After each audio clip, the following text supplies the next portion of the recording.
All right, guys, Thursday's workout. A little bit shorter workout today. You guys probably had a long session yesterday, so for time, it's gonna be 30, 20, 10. You're gonna go 30 alternating pistols, 30 alternating dumbbell snatches, 20, 20, 10, and 10.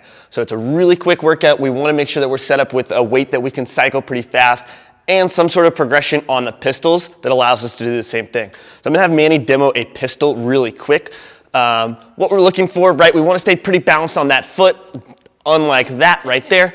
We are gonna allow that chest to come slightly forward just to stay a little bit more over our foot. He's gonna descend down, crease of the hip ideally is below the knee. From here, he's gonna come back to full extension before he plants that other foot on the floor. He'll repeat this, just alternating side to side. Like we've talked about in the past, on pistols, it's not just a strength movement, it's actually something that's really dependent on having adequate mobility, mostly in your ankles. So if you're somebody who lacks that range of motion, the pistols are gonna be really difficult. It's either going to force you to squat more onto your toes, or you're just not gonna be able to squat all the way down. You might tip over.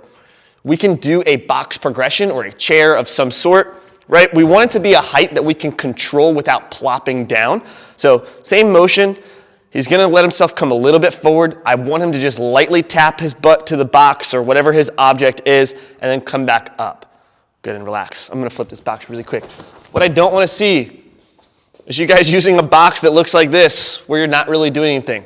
We want it to be on that line of being too low or too high, right? Somewhere in the middle that we can keep consistent quality movement while we're trying to get as close to the original stimulus as possible. All right, so just kind of check yourself. If you're not sure, reach out to your individual coach. You guys can send them videos and get some feedback on that. From there, you're gonna switch into the dumbbell snatch. Again, these are alternating as well. Feet are about shoulder width. We're gonna start with that dumbbell in between our feet. He's gonna push his hips slightly back, chest is over that dumbbell. I want big hip extension, so he's gonna squeeze his legs as hard as he can, use that momentum to drive the dumbbell up overhead to a locked out position. He can transition the dumbbell on the way down, or he can switch at the floor. That's a personal preference, right? Big thing that we wanna see here is when you're in that setup position, just pause down there for me.